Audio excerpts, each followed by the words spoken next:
Subscribe to our channel by clicking the subscribe button. Click the bell button and enjoy the latest uploads from our channel. السلام علیکم۔ صبر و استقلال ہماری انفرادی اور اجتماعی زندگی میں بہت اہم کردار ادا کرتی ہے۔ صبر کا مطلب خود کو روکے رکھنا، برداشت کرنا، یعنی کہ ناخوشگوار حالات میں اپنے نفس پر قابو پانا اور گھبرانے کی بجائے ثابت قدمی اختیار کرنا، یعنی پریشانی، تکلیف اور صدمے کی حالت میں ثابت قدمی اور ہمت قائم رکھتے ہوئے اپنے رب پر بھروسہ کیا جائے۔ قرآن مجید میں سورۃ لقمان آیت نمبر 17 میں اللہ تعالیٰ نے بڑی فضیلت اور اہمیت بیان کی ہے۔ اللہ تعالیٰ فرماتا ہے، اور جو مصیبت آپ کو پیش آئے اسے برداشت کریں، یہ بڑے عزم کی بات ہے۔ اللہ تعالیٰ نے مصیبت اور پریشانی کے وقت اپنے بندوں کو صبر و رضا کی تاکید کی ہے، اور چونکہ انسان کی جان اور اس کا مال سب اللہ تعالیٰ کا ادا کرتا ہے، اس لیے انسان پر لازم ہے کہ آزمائش کے وقت رضائے الہی کی خاطر صبر و سکون سے کام لے۔ جب حضرت محمد صلی اللہ علیہ وآلہ وسلم نے نبوت کا اعلان فرمایا تو کفار نے آپ صلی اللہ علیہ وآلہ وسلم کی طرح کی اذیتیں دیں۔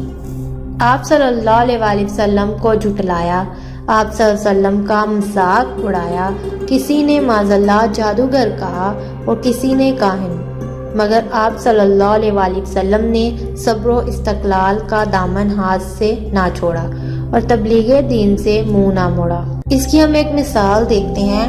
ایک دن حضرت محمد صلی اللہ علیہ وآلہ وسلم خانہ کعبہ کے نزدیک نماز پڑھ رہے تھے۔ حرم شریف میں اس وقت کفار کی ایک بڑی جماعت موجود تھی۔ عقبہ بن ابی معیط نے ابو جہل کے اکسانے پر اونٹ کی اوجڑی سجدہ کی حالت میں آپ صلی اللہ علیہ وآلہ وسلم کی پشت مبارک پر ڈال دی اور مشرکین زور زور سے کہکے لگانے لگے۔ کسی نے آپ صلی اللہ علیہ وآلہ وسلم کی صاحبزادی حضرت فاطمہ رضی اللہ تعالیٰ عنہ کو اس واقعے کی اطلاع دی۔ وہ فوراً دوڑی ہوئی آئیں اور غلاظت آپ صلی اللہ علیہ وآلہ وسلم کی پشت سے دور کی اور کافروں کو بد دعا دی۔ اس پر حضرت محمد صلی اللہ علیہ وآلہ وسلم نے فرمایا، بیٹی صبر سے کام لو، اللہ تعالیٰ انہیں ہدایت دے۔ یہ نہیں جانتے کہ ان کی بہتری کس چیز میں ہے۔ ایک دفعہ کی اور مثال ہے، ابو جہل حضور صلی اللہ علیہ وسلم کے چچا تھے، لیکن جب سے آپ صلی اللہ علیہ وسلم نے تبلیغ دین شروع کی، وہ اس کی بیوی ام جمیل دونوں آپ صلی اللہ علیہ وسلم کے دشمن ہو گئے۔ ابو لہب نے کہنا شروع کر دیا، لوگو یہ دیوانہ ہے، اس کی باتوں پر کان نہ دھرو۔ اس کی بیوی حضور صلی اللہ علیہ وسلم کے راستے میں کانٹے بچھاتی تھی۔ کئی مرتبہ آپ صلی اللہ علیہ وسلم کے تلوے لہو لہان ہو گئے، مگر آپ صلی اللہ علیہ وسلم نے نہایت صبر و استقلال کے ساتھ اس تکلیف کو برداشت کیا۔ کبھی بد دعا کے لیے ہاتھ نہ اٹھائے، مگر اللہ تعالیٰ نے ان دونوں کی اس گستاخی پر ان کی مذمت میں سورۃ لہب نازل فرمائی۔ دشمن حق نے جب یہ دیکھا کہ ان کی تمام تدابیروں کے باوجود حق کا نور چاروں طرف پھیلتا جا رہا ہے، تو انہوں نے نبوت کے 7ویں برس محرم الحرام میں خاندان بنو ہاشم سے قطع تعلق کر لیا،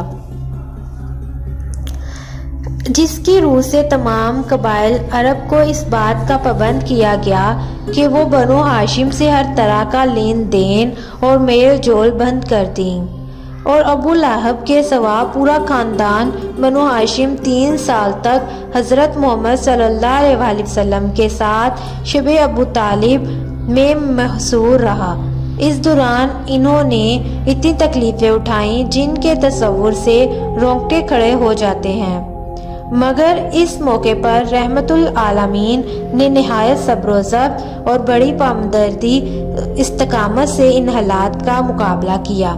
اس طرح آپ صلی اللہ علیہ وسلم اور آپ صلی اللہ علیہ وسلم کے جان نثار صحابہ کرام بھی رضائے الہی کی خاطر مصروف جہاد رہے اور اس راہ میں پیش آنے والی تمام تکلیفوں کو بے مثال صبر و استقامت سے برداشت کرتے رہے۔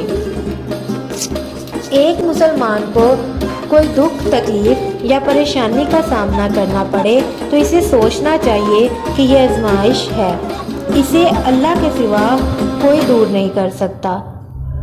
اس موقع پر بے صبری سے کام نہیں لینا چاہیے، اس حالت میں اللہ سے مدد کی دعا کرنی چاہیے۔ اگر اس موقع پر صبر و ہمت سے کام لیا جائے تو اس آزمائش میں کامیاب ہونے پر بہترین اجر ملتا ہے۔ اس طرح اطمینان و ثابت قدمی کے ساتھ حالات کا مقابلہ کرنے کی صلاحیت پیدا ہوتی ہے اور اللہ تعالیٰ ہر قسم کی پریشانی اور گھبراہٹ سے نجات دیتا ہے۔ ایک جگہ پر قرآن مجید میں اللہ تعالیٰ نے ارشاد فرمایا ہے، بے شک اللہ صبر کرنے والوں کے ساتھ ہے۔ قرآن کریم میں اللہ تعالیٰ نے حضرت ایوب علیہ السلام کو صبر کرنے کا حکم دیا، فرمایا پس آپ اپنے رب کے حکم سے صبر کیجئے۔ حضرت ایوب علیہ السلام نے صبر کا اعلیٰ مظاہرہ کیا، لہٰذا حضرت ایوب علیہ السلام کو اللہ تعالیٰ نے ان کے صبر و استقامت کی بنا پر نعم العبد یعنی بہت اچھا بندہ قرار دیا۔ قرآن کریم کی سورۃ احقاف آیت نمبر 35 میں صبر کو اللہ تعالیٰ نے بڑے حوصلے والے رسولوں کی سنت قرار دیا۔ ہمیں چاہیے کہ اگر کوئی تکلیف یا مصیبت آ پڑے تو اللہ تعالیٰ کی رضا کی خاطر صبر و استقامت کا مظاہرہ کریں اور اللہ تعالیٰ کی عطا کردہ ساری نعمتوں کا شکر ادا کریں۔ اسی میں دین و دنیا دونوں کی کامیابی ہے۔ Subscribe to our channel by clicking the subscribe button. Click the bell to enjoy the latest uploads from our channel.